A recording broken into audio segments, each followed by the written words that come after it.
Welcome, curious minds, to the deep dive. Ever think about how we tell the stories of our lives? Or even history? There's that Goethe quote, a statement about luck is a statement about the mind, not about the world. Basically, looking back, things seem destined right. But to anyone else, luck is just chance, and chance is neutral. It's a fascinating idea, isn't it? We sort of impose meaning after the fact. We call it luck, maybe destiny. But really, in the moment, it might just be things happening Right. randomly. Exactly. And today, our mission is kind of like that peeling back layers. We're diving deep into the sources you've brought. We want to uncover the surprising facts, the insights about a character you think you know, a supposedly cowardly lion. That's the one. This whole deep dive is really about Brrr. His journey. It starts in the Great Gillikin Forest, just as he's becoming an adult, and his world. It's teetering on the edge of war. There are oracles, magical clocks involved. It's complex. And his story, it really makes you question fate, luck, bravery, what courage actually looks like. Okay, let's get right into it then. Burr's beginnings. Not exactly a pampered cub, right? The sources say his early life was undifferentiated, just forest, seasons changing, and apparently quite lonely. Yeah, and what's really striking is how he learned to talk. No school, no tutor. He just listened, eavesdropped, really, on humans. He called the sound savory plum nectar. He loved the lilt, the rhythm, the sounds, before he even knew what the words meant. Wow, so he's processing the music of language first and learning in secret. Why? Well, he was terrified of speaking too soon, afraid he'd sound like a big lummox. I mean, picture it. He's this young lion already bigger than a person. He really didn't want to seem stupid. That shows some serious self-awareness from the get-go, wanting to manage perceptions even before he had a public image. Definitely. And then comes this moment that the sources call his first adult decision. Seems almost like that raw luck Goethe talked about. He finds Gemsy, a young hunter, laid caught in a trap. Burr is scared, naturally, but he doesn't bolt. Ah, okay, this is the Gemsy encounter. It's full of conflict for him, right? Oh, absolutely. First off, Burr's a vegetarian. So eating the guy, not an option. And his very first words to anyone ever, isn't it very, very frightful? He even thinks to himself it made him sound like a panty waist. You really see his insecurity there about seeming weak. Huh. Not exactly a mighty roar to announce himself. So he's scared, Gemsy's scared. But he stays. He stays. And Gemsy, desperate, offers him his medal, calls it a passport to Tennecan. A passport. Yeah, like proof of passage or maybe credibility. Burr takes it. He feels perverse and new, flayed by raw luck. I actually stays with Gemsy for days, keeping him warm until he passes away. He calls it his first friendship. Brief, but important, the medal becomes this portable compliment, proof of his courage, he thinks. So he sets off for Tennecan, intending to tell Gemsy's father what happened. But that's not where he ends up, is it? Jens takes a turn. Exactly. He lands in Trauma instead. Big mistake, or maybe just fate, depending on how you look at it. Trom's this hub for emerald trading. The suppliers are the Glickens, described as stout, stubby folk. And there's a problem brewing there. A major one, an emerald trade dispute. The Trom merchants buy low from the Glickens, then sell super high in shiz, like a fourfold markup. Understandably, the Glickens aren't happy. It leads to violence, what gets called the Trom massacre. And Burr is there when this happens. What does he do? That's the crux of it. He doesn't intervene, he's present, but he stays out of it. Worse, from a public relations standpoint, he accepts payment for his non-action. And boom, that's when the labels start flying. The cowardly lion, collaborationist, paid off. Wow. Just like that, based on inaction. Seems so. The narrative gets shaped very quickly. He sees himself as young and ignorant, then just kind of swept up in it. Later, he feels like a hollow in the midst of his own life because of it. But that public image, it sticks hard. It really makes you think, doesn't it? How often are people or even historical figures defined by something taken out of context or by not doing something? How much of what we call history is just the story that won out? That's a really heavy thought. And it leads us into this whole complicated network of lives across Oz. Let's start with the Monterey of St. Glinda. It's a cloister, right? Trying to stay neutral while war heats up between the Emerald City and Munchkinland. Yeah, they're in the shale shallows, trying to walk this tightrope. You get these glimpses of daily life under wartime stress. Sister Hospitality notices things like unironed aprons, people not visiting family, small signs of the bigger conflict. And then there's Sister Doctor, who has this sort of cold dispersal of mercy. She helps wounded soldiers from both sides. Emerald City regulars, Munchkinlander farmers. Doesn't matter. That's a tough line to walk. And wasn't there something about poison water? Kell's water. Ah, yes. grim stuff, Kellswater. The Munchkinlanders apparently drive Emerald City soldiers into it, and Right. well, they rot instantly. It just shows how brutal this war is, even while this religious order is trying to offer some kind of sanctuary or peace. So a pocket of attempted neutrality in a really harsh world. How does that connect outward? Well, it sets the stage for the kind of world these characters are navigating. And it brings us to another really key figure, Yackle, the blind oracle. Okay, Yackle. Her origin story is wild. So completely bizarre. She just sort of appears, wakes up in shiz, naked, stupid, and without control of her bowels and bladder, Yeah. but also resplendently wrinkled. The text literally says she was born old. Born old. How does that even work? Who knows? She names herself Yackle, adapts fast, becomes a seer. But she's pretty upfront about peddling appealing lies and minor hexes just to get by. She even says, I don't believe in past lives. Claims because she has no childhood to flee from, she can remember the future. It's quite a justification for being an oracle. That's a unique take on prophecy. And she gets tangled up with the Throp family, doesn't she? They're a big deal in Munchkinland politics. A very big deal. Their family tree is central to Oz's power struggles. People like Milena and her daughters, Elphaba and Nesseros. Elphaba, famously, born with green skin. And her rumored son, Lear.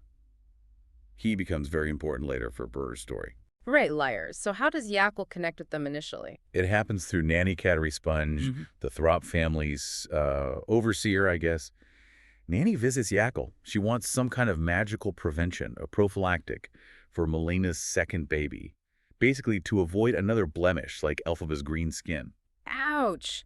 Okay, so she asks Yackle for help. Yes.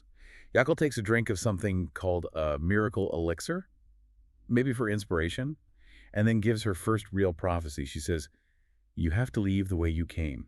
At first, Yackle thinks it's advice for Nanny, but it turns out it was for Yackle herself.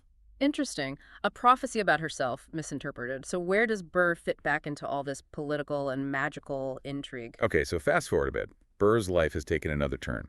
He's now working for the Emerald City Secret Affairs, a civil servant yoked to the information agencies. So he's basically a spy, or intelligence gatherer. Pretty much, and his big mission, find two things, Lyre, Elphaba's supposed son, and the Grimmerie. The Grimmerie, that legendary book of magic. The very same. So Brrr goes back to Shiz, starts digging around. He even runs into some of his old professors. And this is where a huge clue about Brrr's own past drops. He asks them about rumors, about an infant lion cub brought into a laboratory in Shiz. A lab, like he was experimented on. It seems so. The professors get shifty, exchange looks, and one of them whispers, I think I might have been that lion cub, suggesting Brrr himself might be the result of some experiment, which could explain, the talking, his whole unique nature. Whoa, okay, that's a massive personal revelation potentially happening right now. Huge. And then, another bombshell. His companion, this little glass cat he calls Shadow Puppet, the one he thinks is his pet, his only comfort. Yeah, what about Shadow Puppet? It's not just a glass cat. It's Grimalkin, a spy, an actual spy for the Emerald City. Grimalkin tells him straight up, no, sir, I took on you as an assignment. So there was a last mission before retiring. Are you serious? His pet was his handler. Effectively, yes. Talk about betrayal. The layers of deception are just everywhere. Even his closest companion was part of the state apparatus. Makes you really question who Brrr can trust at this point. Anyone. Man, that's rough. So, reeling from that, what happens next? Does he find Lear or the Grimmerie? Not immediately. His journey takes another detour. He encounters Mulama, the chieftainess of the Ivory Tigress tribe. Ivory Tigresses. Okay, tell me about this. They're a matriarchal tribe in the Wen Fellows, and Brrr has this totally unexpected romance with Mulama. A romance. For Brrr, the guy who feels like a hollow. Yeah, and for a moment, he feels like he belongs. He actually thinks, now I fit in. It's a huge moment for him. Mulama, she's complex too, caught between duty to her father, the chief, and her own desires. She sees Brrr as a bit of a diversion. So a fleeting connection. Does it last? Sadly, no. It's passionate, apparently, but brief. Ivory Tiger scouts find out about them. Mulama gets caught, injured. She basically tells him to run for his life. Go before they have your head on a trophy backboard. Harsh. So he's exiled again, back to the wilderness.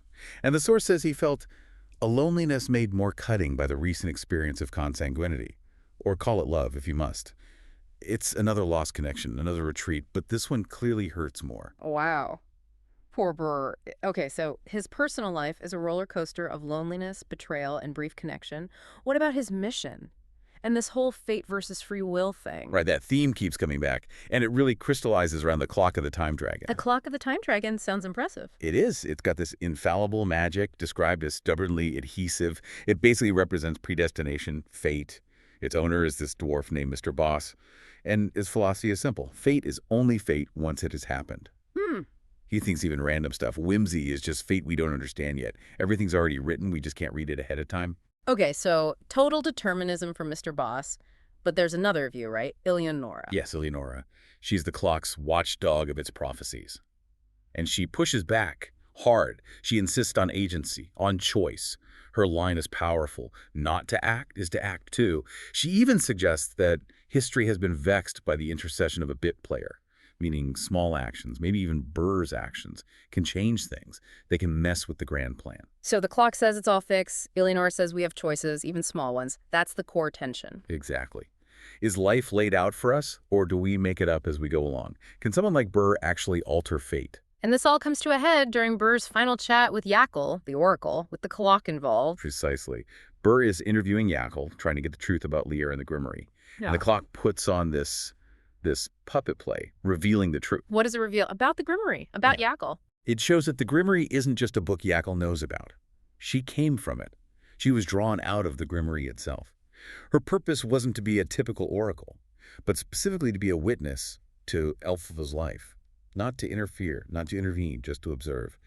Yackle calls Elphaba the watermark in my life, the deep hidden thing around which my weird existence revolved. Her whole life was tied to that book and that person. She came from the book. Wow, okay. And then what happens to Yackle? She finally gets what she's apparently wanted for a long time. Death. Yeah. But it's strange. She folds magically into the Grimmerie. The description is amazing. Her third and fourth dimensions laddering accordion-like into the secret, unnamed dimensions of a page. She basically becomes part of the book again. Whoa. And does she go alone? No. In a final kind of chilling act, she grabs Grimalkin's shadow puppet, the spy cat, and pulls him into the book with her. She takes the spy with her. Why? Maybe to tie up loose ends, consolidate the story. It definitely pulls together those themes of fate, choice, spying, witnessing, all sucked into the magic book. So, Brrr sees all this. The oracle dissolving, the spy cat vanishing into a book. How does he react? It seems like a moment of profound clarity or maybe just exhaustion. He's been labeled a traitor by both sides, the witch's side, the wizard's side, abhorred by the right and the left alike. And the sources say he realizes he has nothing left to become, but himself. The kind of rock bottom, but maybe freeing. Exactly. And he makes choice.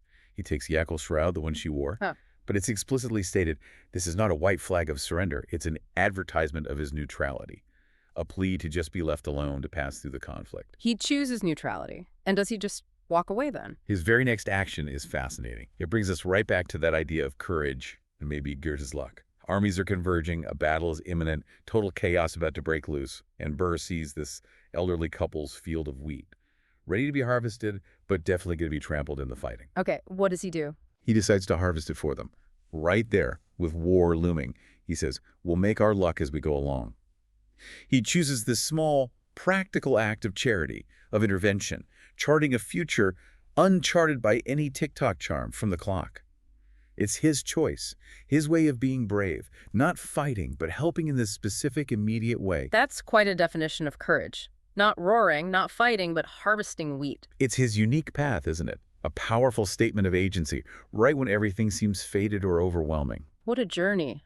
From that timid, eavesdropping lion, through being branded a coward, betrayed by his companion, finding and losing love, and ending up here, choosing neutrality. Choosing a small act of kindness. Yeah, his story really shows how much reputation is shaped by others, by perception, but also how identity ultimately comes down to your choices, even the quiet ones. It really does. He went from feeling like a panty waste and a hollow to someone defining himself on his own terms. Absolutely. And it leaves us with so much to think about, doesn't it? In a world full of noise, magic, prophecies, politics, how do you find your actual mission? What does courage look like for you? Is it loud or is it quiet? And who makes up your family, your real connections? Is it blood or something else you find along the way? And to me, that final question, can we, or even should we, try to escape our past? Or is it like Brrr, where embracing all of it, the cowardice, the confusion, the loneliness, is actually the way to become truly yourself? Definitely something to chew on. finding that authentic self amidst all the external labels and internal doubts. A perfect thought to leave us with. Thanks for guiding us through that incredible story.